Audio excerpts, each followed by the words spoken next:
नमस्कार दोस्तों, मैं Vijay Tiwari the book society में आपका स्वागत है। जहां हम आज की इस वीडियो के माध्यम से सब्जेक्ट कोड ONR 002 के कुछ महत्वपूर्ण प्रश्नों की चर्चा आपके साथ करने जा रहे हैं। जैसा कि आप सभी जानते हो कि यह जो सब्जेक्ट कोड है हमारा, इसका पेपर 50 नंबर का आता है और टाइम जो हमें मिलते हैं वो 2 घंटे मिलते हैं। तो आपको 10-10 नंबर के जो है वो 5 क्वेश्चन करने होंगे। और इस पेपर की खास बात यह है कि जो हर क्वेश्चन आता है उसमें 2 पार्ट होते हैं। यानी कि जैसे यहाँ पर आप देख पा रहे होंगे, पहला क्वेश्चन है, इसके 2 पार्ट हैं, एक का और एक खा। तो एक पार्ट 6 नंबर का होगा, दूसरा 4 का होगा, या कई बार दोनों पार्ट 5-5 नंबर के होते हैं। तो प्रीवियस ईयर क्वेश्चन पेपर की मैं वीडियो एक अपलोड कर दूंगा, तो वहाँ जाकर आप प्रीवियस ईयर एक बार क्वेश्चन पेपर चेक कर लेना कि किस तरीके से आता है। तो देखो, आज का हमारा जो क्वेश्चन नंबर 1 है वो ये है कि वर्षण के विभिन्न प्रकारों की चर्चा कीजिए। तो वर्षण, जिसे ना प्रिसिपिटेशन भी कहा जाता है इंग्लिश में, ये क्या है? ये है कि हमारा जो वायुमंडल है, उस वायुमंडल से पानी किस किस रूप में पृथ्वी पर गिरता है। तो जो हमारा एटमॉस्फेयर है, जो हमारा वायुमंडल है, उससे पानी जो अलग अलग रूपों में पृथ्वी पर गिरता है, और ये एक जल चक्र का पूरा पूरा क्या है, हिस्सा है। इसी को हम क्या कहते हैं? वर्षण कहते हैं, और इंग्लिश में बोलते हैं प्रिसिपिटेशन। अब देखो, पानी की जो बूंदें हैं ये पृथ्वी पर किस किस रूप में गिरती हैं। तो सबसे पहले पानी की बूंदें जो पृथ्वी पर गिरती हैं वो है वर्षा के रूप में गिरती हैं। और आपको पता है, वर्षा वह प्रक्रिया है जिसमें पानी की बूंदें वायुमंडल से गिरती हैं जब वो भारी हो जाती हैं। विशेषताएं ये हैं कि ये सबसे सामान्य प्रकार का वर्षण है और मौसम और मानसूनी क्षेत्रों में प्रमुख रूप से होता है। दूसरा क्या है? जो पानी है हमारा, ये हिमपात यानी कि स्नो के रूप में भी वायुमंडल से नीचे गिरता है। जब तापमान बहुत कम होता है तो जो हमारी वाटर वेपर होती है, यानी कि जो जलवाष्प होती है, ये बर्फ़ के छोटे छोटे क्रिस्टल के रूप में बदल जाती है और हिमपात के रूप में, यानी कि स्नोफॉल होने शुरू हो जाता है। जैसा कि ठंड में आप देखते हो हिमालय वाले क्षेत्र में या दुनिया में अलग अलग जगह पर क्या है, वो क्या है, बर्फ़ धीरे धीरे करके गिरने लग जाती है। तो हिमालय, अलास्का, अंटार्कटिका जैसे क्षेत्रों में खासतौर पर। तीसरा रूप है वर्षण का, ओले।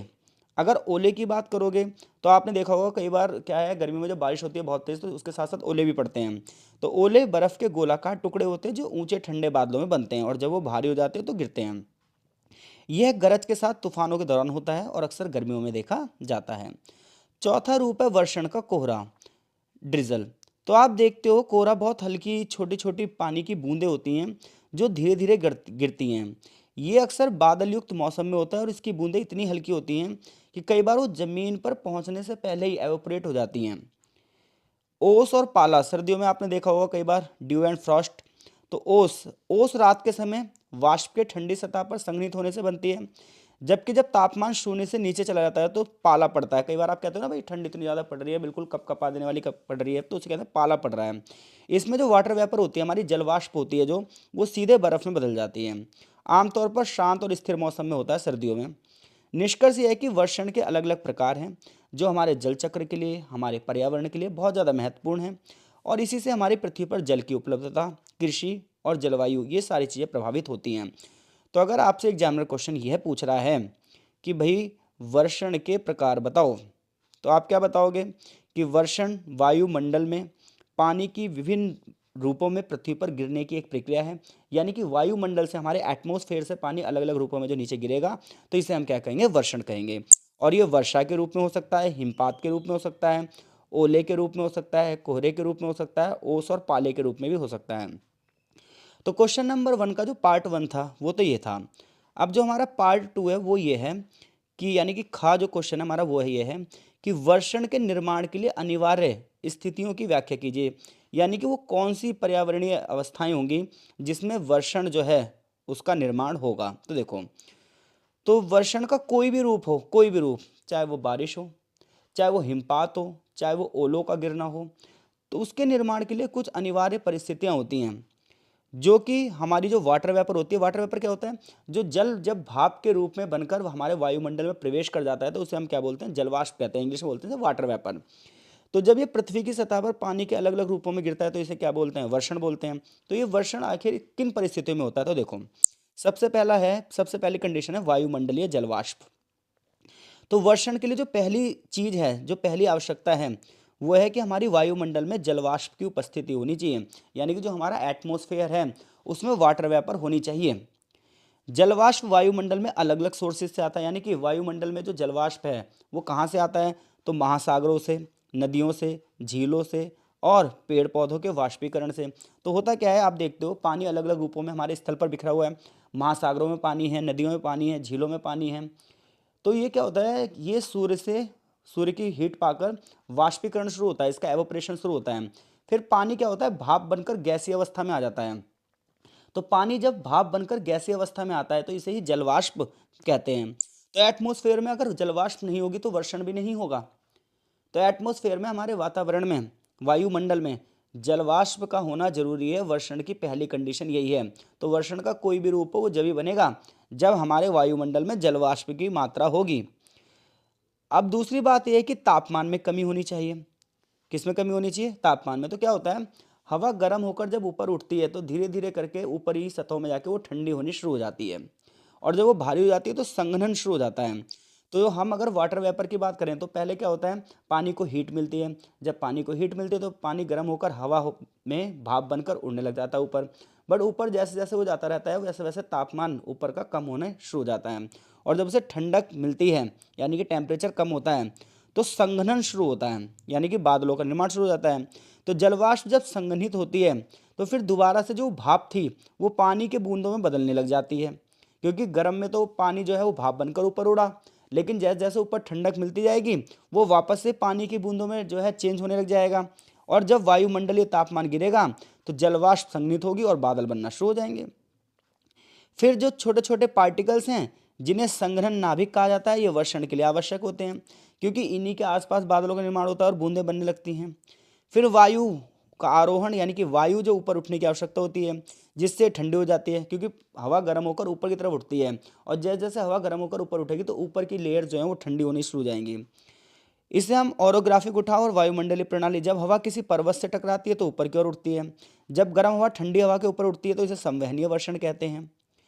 संतृप्त सैचुरेटेड एयर, हवा जब संतृप्त होती है जब हवा में अधिक जलवाष्प नहीं रह पाती।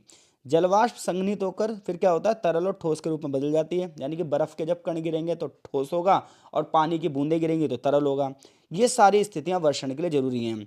तो अगर एग्जामिनर क्वेश्चन आपसे यह पूछते हैं कि भाई जो वर्षण है हमारा, वर्षण के निर्माण के लिए कौन कौन सी स्थितियां हैं, तो वर्षण के निर्माण के लिए सबसे पहली स्थिति यह है कि जो हमारा वायुमंडल है उसमें जलवाष्प होनी चाहिए, फिर तापमान में कमी होनी चाहिए, फिर सूक्ष्म कण जो छोटे छोटे पार्टिकल्स होते हैं उनके आसपास ये गैसें जमनी शुरू हो जाती हैं और बादलों का निर्माण होता है। वायु ऊपर उठती है, संतृप्त सैचुरेटेड अवस्था है, और निष्कर्ष से निकलता है कि वर्षण की प्रक्रिया सिर्फ जलवाष्प की उपस्थिति पर निर्भर नहीं करती, बल्कि इसके लिए तापमान भी चाहिए, संघनन नाभिक भी चाहिए, वायु का आरोहण भी चाहिए, संतृप्त जैसी स्थितियां भी चाहिए। जब ये सारी सिचुएशन एक साथ आकर मिलती हैं तो वर्षण की संभावना बनती है, और फिर पृथ्वी पर जल अलग अलग रूपों में आना शुरू होता है। तो देखो भाई, हाइड्रोलॉजी ये सब्जेक्ट है जो कि ज्योग्राफी से भी रिलेटेड है, तो इसलिए यहाँ पर कुछ वर्ड्स तो आपको साइंटिफिक मिलेंगे। अगला क्वेश्चन है, वाह जल को परिभाषित कीजिए, वाह जल को प्रभावित करने वाले कारक भी बताइए, और भाग 2 है अंतर्रोधन क्या है। तो सबसे पहले हम वाह जल समझ लेते हैं। ठीक है, ये क्वेश्चन जो पेपर में आया था ये 6 नंबर में था और ये वाला 4 नंबर में था, टोटल 10 नंबर का टॉपिक था ये। तो देखो वाह जल की परिभाषा क्या है। वाह जल जिसे इंग्लिश में रन ऑफ कहते हैं, यानी कि वह पानी जो वर्षा के रूप में, पिघलती बर्फ के रूप में या किसी भी तरीके से भूमि पर बहता है उसे वाह जल, वाह मतलब बहने वाला पानी, वाह जल का मतलब क्या होगा, बहने वाला पानी, जिसे अंग्रेजी में क्या बोलेंगे, रन ऑफ बोलेंगे।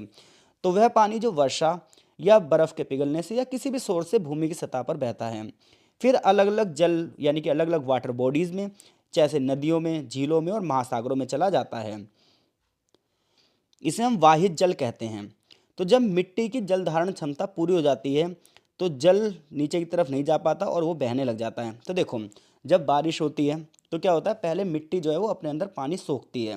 जब मिट्टी के पानी सोखने की क्षमता खत्म हो जाती है तो पानी बाहर की तरफ बहने लग जाता है। फिर पानी वो बहते हुए नदियों के माध्यम से, नालियों के माध्यम से, नालों के माध्यम से या समुद्रों में कैसे भी करके वो महासागरों तक पहुंचता है, और ये जल चक्र का एक हिस्सा है।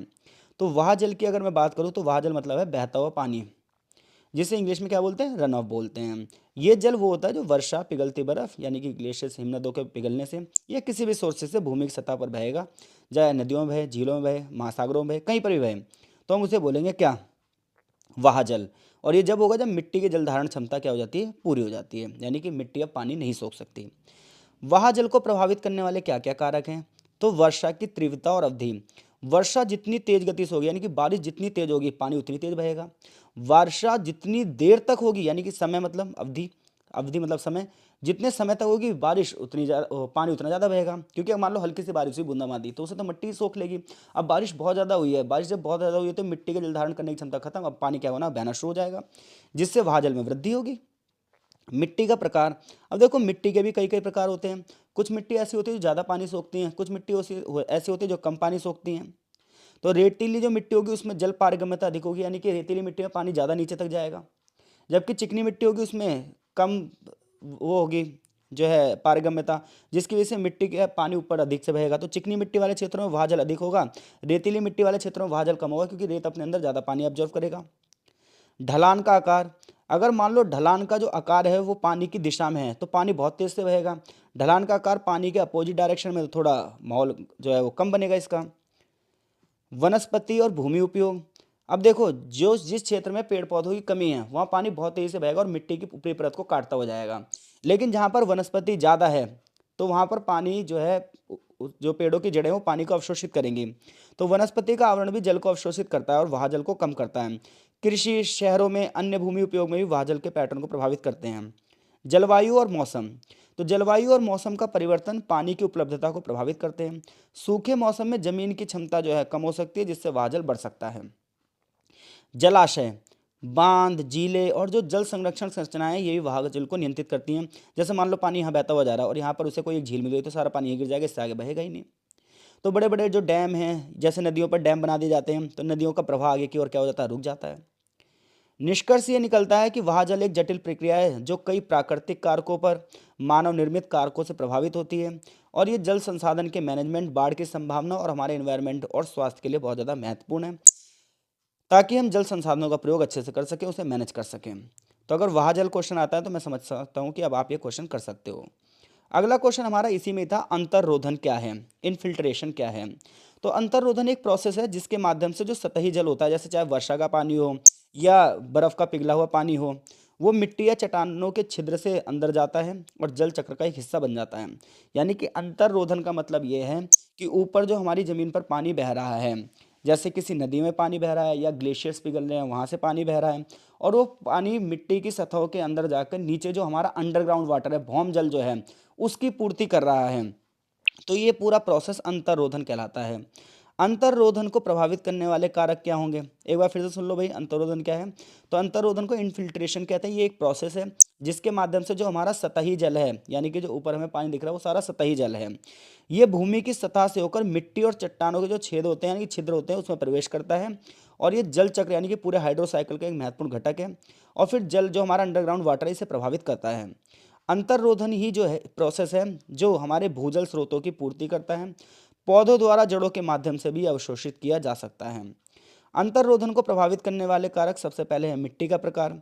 रेतीली मिट्टी में अंतर्रोधन ज़्यादा होगा, अभी पिछले क्वेश्चन में भी हमने ये बात करी थी, रेतीली मिट्टी ज़्यादा पानी अपने अंदर अवशोषित करेगी। चिकनी मिट्टी में अंतर्रोधन कम होगा। भूमि पर अगर वनस्पति ज़्यादा है तो ये भी अंतर्रोधन को प्रभावित करेगा। ऐसी जमीन जहाँ घास ज़्यादा है, वनस्पति है, वहाँ अंतर्रोधन ज़्यादा होगा। जबकि कठोर सतहों पर अंतर्रोधन क्या होगा, कम होगा। हल्की और लगातार अगर वर्षा होगी तो अंतर्रोधन बेहतर होगा, क्योंकि पानी थोड़ा थोड़ा जाएगा और रिस रिस के अंदर चला जाएगा। लेकिन जब बारिश तेज होगी तो मिट्टी की जो सतह है वो जल्दी से संतृप्त हो जाएगी और पानी फिर ऊपर की तरफ बहने लग जाएगा। ढलान, भूमि का ढलान भी अंतर्रोधन को प्रभावित करेगा। समतल जमीन होगी तो पानी वहाँ पर ज़्यादा समय तक ठहरेगा तो पानी ज़्यादा नीचे भी जाएगा, और ढलान तेज होगा तो पानी नीचे नहीं जाएगा बल्कि ढलान की दिशा में बहने लग जाएगा, जिससे अंतर्रोधन कम हो जाएगा। मिट्टी की नमी की स्थिति, मिट्टी में नमी का स्तर क्या है ये भी अंतर्रोधन को प्रभावित करता है। अगर मिट्टी पहले से ही गीली है तो अंतर्रोधन की जो दर है वो घटेगी, क्योंकि पानी सारा ऊपर की तरफ बह जाएगा। मैं तो ये कि अंतर्रोधन जो है हमारे वाटर रिसोर्स मैनेजमेंट के लिए एक महत्वपूर्ण प्रक्रिया है, कृषि और एनवायरनमेंट के लिए भी जरूरी है। जो हमारा अंडरग्राउंड वाटर है, भूजल जो स्तर है उसे बनाए रखने में एक काम करता है। इसके अलावा अंतर्रोधन मिट्टी के स्ट्रक्चर को भी बेहतर बनाता है और भूमि और पर्यावरण के स्वास्थ्य में भी सुधार करता है। क्वेश्चन नंबर 3 की ओर बढ़ रहे हैं हम। क्वेश्चन नंबर 3 है हमारा, जो हमारा सतह जल है ये कैसे प्रदूषित होता है। तो सतह जल प्रदूषण के स्रोत बताने हैं, और फिर इसी का पार्ट 2 है जो खा है वो ये है कि भाई जल के भौतिक गुणों की चर्चा कीजिए। तो जो हमारा सतह जल है, जैसे नदियों का पानी, झीलों का पानी, महासागरों का पानी, तालाबों का पानी, ये प्रदूषित जब होता है जब कोई कारक पदार्थ जल में जाके मिल जाता है, जिससे हमारे जल की जो उपयोगिता होती है, जो उसकी स्ट्रक्चर होते हैं, वो सारी चीज़ें क्या होते हैं, प्रभावित हो जाते हैं। अब जो हमारी ये नदियाँ हैं, महासागर हैं, जलाशय हैं, इसको प्रदूषित करने के कई स्रोत हैं। सबसे जो बड़ा स्रोत आजकल के टाइम पे है वो है औद्योगिक अपशिष्ट। जो हमारी इंडस्ट्रियल एरिया हैं, वहाँ पर जो फैक्ट्रियाँ लगी हैं, बड़े बड़े औद्योगिक संयंत्र लगे हैं, यहाँ से बड़े पैमाने पर केमिकल निकलता है, ठीक है। और ये सीधा केमिकल जाके क्या करता है, हमारी वाटर बॉडी में मिल जाता है, जो भी आसपास होती है, चाहे झील हो, नदियाँ हो, समुद्र हो। इसमें भारी धातुएं होती हैं, लेड होता है, विषैले रसायन, जहरीले पदार्थ होते हैं, और ये गंदा पानी जाकर वहाँ मिल जाता है और उस पूरे के पूरे वाटर बॉडी को क्या कर देता है, पॉल्यूटेड कर देता है। तो आज के टाइम पे अगर आप बात देखोगे, ज़्यादातर जो नदियाँ प्रदूषित हो रही हैं वो इसी वजह से हो रही हैं, जो ये बड़ी बड़ी कारखाने हैं, यहाँ से जहरीला पदार्थ सीधे ले जाकर नदियों में चला जाता है। तो इस वजह से सबसे ज़्यादा समस्या आती हैं। इसका प्रभाव क्या पड़ता है, ये प्रदूषक जल के जो केमिकल बैलेंस है उसको बिगाड़ देते हैं, और जलीय जो जीव हैं, सिर्फ इंसानों के लिए नहीं बल्कि जल में रहने वाले जो जीव जंतु हैं उनके लिए भी प्रभावित होते हैं। कृषि अपोहा, फसलों पर जो आजकल के बड़े पैमाने पर कीटनाशकों का प्रयोग किया जा रहा है, फर्टिलाइजर्स का प्रयोग किया जा रहा है, और बहुत सारे केमिकल का यूज़ किया जा रहा है। अब ये मिट्टी में घुलकर सीधे वाटर बॉडी में पहुंच जाते हैं। इसका प्रभाव ये होता है कि इसमें जल में पोषक तत्व अधिक होते हैं, और यूट्रोफिकेशन की समस्या उत्पन्न हो जाती है, जिससे जो हमारा जल का इकोसिस्टम है वो प्रभावित हो जाता है। घरेलू कचरा, जैसे जैसे जनसंख्या बढ़ेगी वैसे वैसे जो है कूड़ा कचरा भी बढ़ेगा। सीवेज यानी कि सीवर से जो गंदा पानी जाता है वो भी सीधे नदियों में जाकर मिलेगा। डिटर्जेंट, अन्य घरेलू केमिकल का भी यूज़ होगा। जल निकायों में प्रदूषण का ये सबसे बड़ा सोर्स बनता जा रहा है। यानी कि इंडस्ट्रियल कचरे के बाद जो हमारा घरेलू कचरा है, ये अगली समस्या है। नदियों में आप देखोगे बड़े बड़े सीवेज जाकर सीधा पानी वहाँ पर गिरा देते हैं। अमोनियम नाइट्रेट बढ़ जाता है, जिसकी वजह से बहुत सारे जगह पर आप देख रहे होंगे डायरिया, दस्त, पीलिया, ऐसी बीमारियां बहुत ज़्यादा फैल रही हैं, क्योंकि ये जल को अस्वच्छ कर देते हैं और फिर हमारे शरीर में जल जनित रोग होने लग जाते हैं। शहरी अपवाह, शहरी क्षेत्रों में सड़कें, पार्किंग स्थल, इमारतें जहाँ पर है वहाँ से जल प्रवाह होते हैं। इसके माध्यम से तेल, बारूद, धातुएं जाकर जल में पहुँचती हैं और जल को प्रदूषित करती हैं। इसके अलावा माइनिंग एक्टिविटी यानी खनन, खनन मतलब होता है माइनिंग, माइनिंग मतलब होता है खुदाई। इससे क्या होता है, जो अपशिष्ट निकलता है, अपशिष्ट मतलब होता है कूड़ा कचरा, ये सीधे जाकर जल को प्रदूषित कर देता है। तो सतही जल प्रदूषण अलग अलग तरीके से प्रदूषित होता है, और ये ना सिर्फ मानवीय स्वास्थ्य पर बल्कि प्रकृति पर भी प्रभावित करता है, जलीय जीव जंतुओं को भी प्रभावित करता है। ये तभी खत्म हो सकता है जब बढ़िया पॉलिसी बनाई जाए, स्ट्रिक्ट पॉलिसी बनाई जाए, और सबसे बड़ी बात है लोगों को अवेयर किया जाए, जागरूक किया जाए, उन्हें समझाया जाए कि नदियाँ अगर प्रदूषित होती हैं तो आपका भी जो जीवन है वो भी प्रदूषित होता है। अगला क्वेश्चन था इसका, जो खा वाला हमारा पॉइंट था वो ये था, जल के भौतिक गुणों की व्याख्या कीजिए। क्वेश्चन देख लीजिए आप एक बार। तो क्वेश्चन ये था कि जल के भौतिक गुणों की चर्चा कीजिए। तो यानी कि जल के कौन कौन से जो है वो भौतिक गुण होते हैं। तो जल हमारे जीवन के लिए बिल्कुल आवश्यक तत्व है, और इसके अगर हम भौतिक गुणों की बात करें तो ये हमारे जीवन के लिए अपरिहार्य हैं, यानी कि इसके बिना हम जीवन की कल्पना नहीं कर सकते। जल का पहला गुण ये है कि अदृश्यता और रंग। जो शुद्ध जल है उसका कोई रंग नहीं है और ये लगभग अदृश्य होता है, लेकिन जो बड़ा जल निकाय है वो हल्के नीले रंग का दिख सकता है, और ये सब किसकी वजह से होता है, प्रकाश के प्रकीर्णन की वजह से। तो अगर हम शुद्ध जल की बात करें तो पहली बात तो ये रंगहीन होता है, इसका कोई कलर नहीं होता और ये अदृश्य होता है। लेकिन एक जो बड़ी वाटर बॉडी है, तो बड़ी वाटर बॉडी में जैसे नदियों में बात करें, हम बड़े बड़े समुद्रों में बात करें, तो अगर शुद्ध पानी है तो उसका हमें रंग नीला दिखाई देगा। वो भी किसकी वजह से, वो इस वजह से कि जो प्रकाश का प्रकीर्णन है उसकी वजह से उसका कलर जो है वो हमें नीला दिखाई देगा। तो जल का पहला भौतिक गुण क्या हो गया, ये अदृश्य होता है, और दूसरी बात ये होता है इसका कोई रंग नहीं होता। अगली बात है घनत्व की। घनत्व मतलब होता है कितनी जगह घेरता है। तो जल का घनत्व 4 डिग्री सेल्सियस पर अधिकतम होता है, जो इसे अन्य पदार्थों से अलग बनाता है, और इसी वजह से आपको पानी पर बर्फ़ तैरती हुई दिखाई देती है, क्योंकि ठोस अवस्था में जल का घनत्व कम होता है और तरल अवस्था में जल का घनत्व अधिक होता है। यानी कि जल जब बर्फ़ के रूप में जमा होगा तो वो कम जगह घेरेगा, और जब वही पिघलकर पानी के रूप में आएगा तो वो जगह ज़्यादा घेरेगा। तो जल का अगला जो गुण है वो है इसके घनत्व में परिवर्तन। तीसरा है पृष्ठ तनाव। तो जल का उच्च पृष्ठ तनाव इसे एक तरल के रूप में अन्य सतहों पर फैलने के बजाय गोलाकार बूंदों में रहने की प्रवृत्ति देता है। यानी कि जल के पृष्ठ तनाव की वजह से ही पानी जो है वो बूंदों के रूप में आता है, अणु के रूप में जमा होता है। विशिष्ट ऊष्मा, जल की अपनी क्या होती है, एक लेटेंट हीट होती है। इसका अर्थ होता है कि जल को गर्म करने के लिए कितनी हीट चाहिए और ठंडा रखने के लिए कितनी ऊर्जा चाहिए। आपको पता है 100 डिग्री सेल्सियस पर जो है पानी उबलने लग जाता है, जबकि जीरो के बाद जो है जीरो से कम होने पर जमना शुरू हो जाता है। आर्द्रता, जल की आर्द्रता इसे अन्य सतह से चिपकने में भी मदद करती है। जल पौधों में ऊपर की ओर चढ़ता है। ट्रांसपेरेंसी यानी कि पारदर्शिता, जल की पारदर्शिता इसे सूर्य के प्रकाश को गहराई तक पहुंचाने की अनुमति देती है, जो प्रकाश संश्लेषण में भी सहायक है। जल के उबलने का बिंदु 100 डिग्री होता है और जमने का बिंदु 0 डिग्री होता है। विद्युत चालकता, शुद्ध जल विद्युत का कमजोर चालक होता है और उसमें घुले हुए आयन नमक इसकी चालकता को बढ़ाते हैं। यानी कि शुद्ध जो जल होगा वो विद्युत का कमजोर चालक होगा, यानी कि बिजली का कमजोर चालक होगा, लेकिन उसमें जितने ज़्यादा आयन होंगे नमक इसकी चालकता को बढ़ा देंगे। निष्कर्ष ये निकलता है जल के भौतिक गुण इसे एक विशेष बनाते हैं, अनूठा बनाते हैं और जीवन के अलग अलग कार्यों के लिए इसे संभव बनाते हैं। इसमें कुछ गुण जलवायु की वजह से आते हैं, कुछ जीव विज्ञान की वजह से आते हैं, कुछ पर्यावरण के विभिन्न पहलुओं की वजह से आते हैं।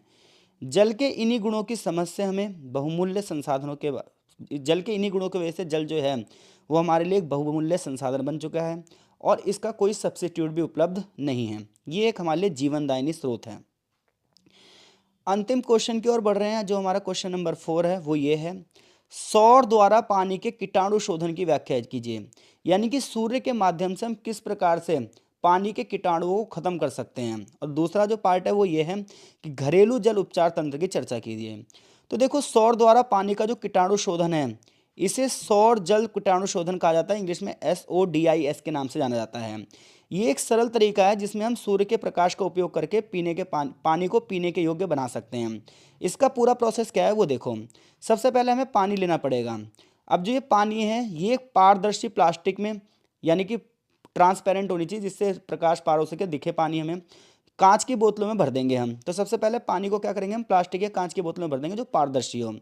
पानी साफ हो, यानी पानी साफ का मतलब यह है कि उसमें कोई बड़े कण या गंदगी ना हो, कूड़ा कचरा ना हो, क्योंकि जितना ज़्यादा कूड़ा कचरा उसमें होगा तो प्रकाश को क्या कर देगा, बाधित कर देगा, पानी पे प्रकाश पहुंच नहीं पाएगा। तो पानी में अगर बड़े कण नहीं होंगे, कंकड़ उंकड़ नहीं होंगे, तो सूर्य का जो प्रकाश है वो पूरी तरीके से पानी पर पहुंचेगा। तो सबसे पहले क्या करना है, हमें पानी भरना है, किसमें, बोतल में, और उस बोतल में पानी भर के हमें क्या कर देना है, रख देना है। बट ध्यान रखना है उसमें कोई कूड़ा कचरा नहीं होना चाहिए। भरी हुई बोतल को हमें सीधे सूर्य की किरणों के संपर्क में रखना है, जिस पर सीधे सूर्य की किरणें पड़े। आमतौर पर छत पर या खुले स्थान पर हम रखेंगे। बोतल को इस तरीके से रखेंगे सूर्य का प्रकाश पूरी तरीके से उस पर पड़ना चाहिए। पानी को कम से कम 6 घंटे तक हम सूर्य के संपर्क में रखेंगे। और मौसम अगर बादल वाला होगा तो भाई टाइम देखो ज़्यादा लग सकता है। अब काम क्या होगा, देखो काम ये होगा, जो सूर्य से निकलने वाली यूवी रेज हैं वो पानी में उपस्थित जितने भी रोगाणु हैं, बैक्टीरिया हैं, वायरस हैं, इन्हें खत्म कर देगी। क्योंकि जो यूवीए है ये विकिरण डीएनए को नुकसान पहुंचाता है और रोगाणुओं को क्षमता कम कर देता है। यानी कि आपने समरसीबल का पानी या जो टंकी का पानी आता है ये भर के रख दिया, ठीक है। अब बस ये ध्यान रखना उसमें कोई कूड़ा कचरा नहीं होना चाहिए, कंकड़ पत्थर नहीं होने चाहिए। और फिर अब क्या होगा, जब उसे आप रख दोगे धूप में तो उसका फ़ायदा ये होगा, जो सूर्य से आने वाली यूवी रेज हैं वो पानी में मौजूद बैक्टीरिया को ख़त्म कर देंगी। सूरज की गर्मी से पानी का टेम्परेचर बढ़ेगा और जिसकी वजह से जो कीटाणुनाशक प्रभाव है वो और ज़्यादा बढ़ जाएगा और जितने भी कीटाणु होंगे पानी में वो खत्म हो जाएंगे। लाभ क्या है, सिर्फ सस्ता तरीका है, सरल तरीका है, आपको ज़्यादा कुछ करना नहीं है, कोई लागत नहीं आनी है, बस पानी की बोतलों में भरकर रख देना है।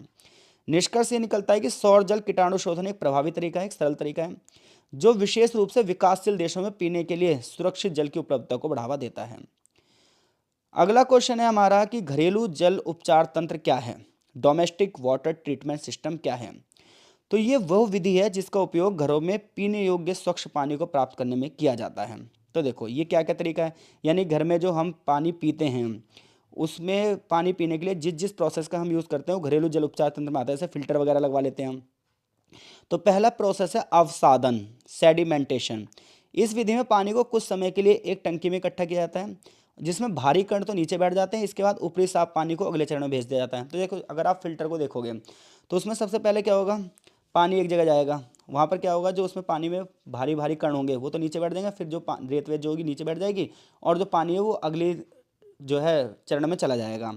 तो दूसरे चरण में क्या होगा, पहले चरण में तो अवसादन, अवसादन का मतलब है जितने भी सेडिमेंट है, मिट्टी के कण हैं वो नीचे बैठ जाएंगे और पानी अगले तल पर चला जाएगा। फिर आएगा निस्यंदन, जिसे हम फिल्ट्रेशन बोलते हैं। इस प्रोसेस में क्या होगा, पानी एक फिल्टर के माध्यम से गुजरेगा जिससे जो कण हैं, गंदगी और जो बैक्टीरिया वो हट जाएंगे। फिल्टर के माध्यम से रेत, चारकोल और जो सिरेमिक है वो सब खत्म हो जाएंगे। सक्रिय चारकोल निस्यंदन, इसमें क्या होगा, गंध, स्वाद और कुछ जो रासायनिक अशुद्धि हैं वो खत्म हो जाएंगी। क्लोरीन को हटाने में प्रभावशाली होगा। फिर आएगा यूवी रेज। इस प्रणाली में यूवी प्रकाश का उपयोग किया जाएगा, जो पानी में जो छोटे छोटे बैक्टीरिया हैं उसके डीएनए को खत्म कर देगा, जिससे पानी शुद्ध हो जाएगा। और फिर रिवर्स ऑस्मोसिस, जिसे हम आरओ कहते हैं। रिवर्स ऑस्मोसिस प्रक्रिया में उच्च दबाव का उपयोग कर पानी को एक अर्ध पारगम्य झिल्ली से गुजारा जाएगा। ये झिल्ली छोटे छोटे कणों और भारी धातुओं को हटा देगी। फिर आप पानी को उबालिए। पानी को उबालना सबसे सरल विधियों में से एक है, जिसमें से सबसे ज़्यादा जो वायरस है वो खत्म होते हैं। रासायनिक उपचार, केमिकल उपचार अगर करोगे तो पानी में आप क्लोरीन डाल सकते हो, आयोडीन डाल सकते हो, ऐसे रसायनों का उपयोग कर सकते हो जिससे पानी में छोटे छोटे जो कण हैं खत्म हो जाते हैं। निष्कर्ष ये निकलता है, घरेलू जल उपचार तंत्र विभिन्न तकनीकों और विधियों का उपयोग करते हुए उपभोक्ताओं को सुरक्षित जल प्रदान करवाते हैं। इन तंत्रों का चुनाव जल की गुणवत्ता को बनाए रखता है, उपलब्धता को बनाए रखता है, उपयोगकर्ता की आवश्यकताओं के आधार पर किया जाता है। तो सुरक्षित जल हमारे स्वास्थ्य के लिए बहुत ज़्यादा जरूरी है और इसके लिए हमें बहुत ज़्यादा अवेयर रहना चाहिए, और ये किताब हमें यही बता रही है। तो आपके एग्ज़ाम के लिए गुड लक, बहुत बहुत धन्यवाद। कमेंट बॉक्स में अपने सब्जेक्ट कोड टाइप कीजिएगा ताकि हम उसकी वीडियो भी जल्द से जल्द अपलोड कर सकें।